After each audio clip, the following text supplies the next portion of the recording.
Nous allons maintenant parler du démultiplexeur. Le démultiplexeur, en fait, c'est simplement un multiplexeur qu'on a retourné. C'est pour ça souvent que lorsque vous achetez des composants multiplexeurs, démultiplexeurs, souvent dans le même boîtier, vous aurez les deux fonctionnalités. Vous aurez une option qui vous permettra de configurer votre circuit intégré, soit pour être un multiplexeur, soit pour être un démultiplexeur.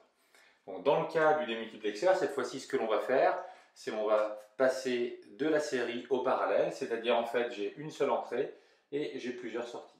D'accord? Donc ça, c'est intéressant, par exemple, dans un système informatique, j'ai l'information qui est arrivée en série et qui ensuite va pouvoir repasser en parallèle, par exemple, à l'intérieur d'un processeur par exemple, ou à l'intérieur d'une mémoire. Lorsque l'on veut passer sur le bus de données par exemple, on va pouvoir repasser ici de l'entrée série à la sortie parallèle. Le principe est le même.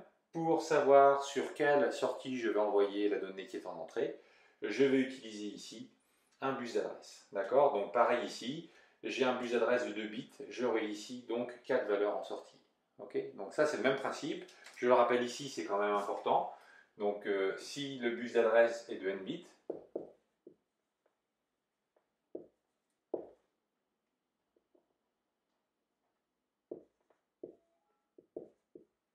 alors dans ce cas-là, j'ai 2 puissance n sorties. D'accord? Alors on va faire comme pour le multiplexeur. Ici je vais faire la table de vérité du démultiplexeur. Alors je vais l'approcher de manière un peu plus détaillée. Ça peut être intéressant de voir aussi justement comment on obtient cette table de vérité un peu plus détaillée, notamment pour se rentraîner à faire un peu de logique combinatoire.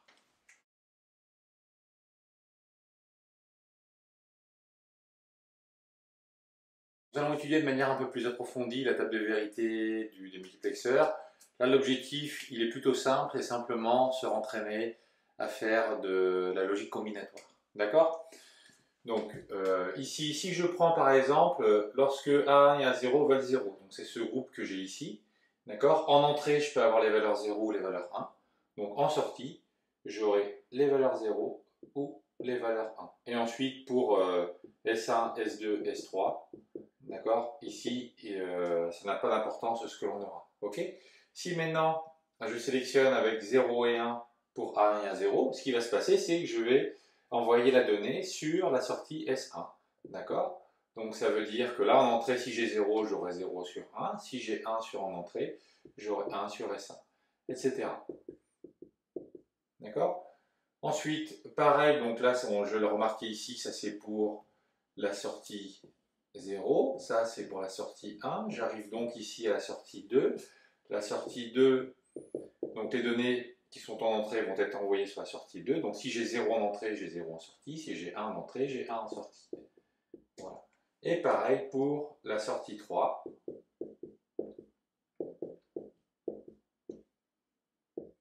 Je recopie mon entrée sur la sortie 3. Okay? Alors là, j'ai mis des croix pour des états déterminés. Ça se peut dans certaines dates de vérité que vous pouvez trouver dans la littérature ou sur Internet, vous verrez que des zéros. D'accord? Ça peut arriver aussi. L'important ici, c'est surtout de se souvenir que je vais avoir l'entrée qui va être recopiée sur la sortie. Alors à partir de là, si je veux faire un peu de logique combinatoire, je vais regarder ma sortie ici, c'est S0, d'accord? Donc je reprends dans mon objectif de logique combinatoire, je reprends en fait simplement quand S0 est égal à 1, S0 est égal à 1 lorsque j'ai A1 bar et A0 bar, les deux à 0, et E. D'accord? Et je vais faire pareil pour chacun. Vous voyez, donc S1, ici je vais être à A1 bar A0E. Pour S2, je vais être à A1 A0 bar E. Et enfin, pour S3, je vais être ici à A1 A0 et E. D'accord? Alors, je fais apparaître ici le circuit de logique combinatoire pour que vous voyez les correspondances. Donc voilà. Donc ça, c'était pour la présentation du multiplexeur et du multiplexeur. Pas la peine d'aller plus loin dans la résolution des tables de vérité. Vous voyez, elles sont assez simples hein, finalement. Okay, là, j'ai un peu plus détaillé pour que certains puissent se remettre un peu dans le bain de la logique combinatoire. Sur les multiplexeurs, il n'y a pas grand-chose d'autre sur la présentation du composant à dire. L'intérêt maintenant, c'est de voir dans les prochaines vidéos les applications.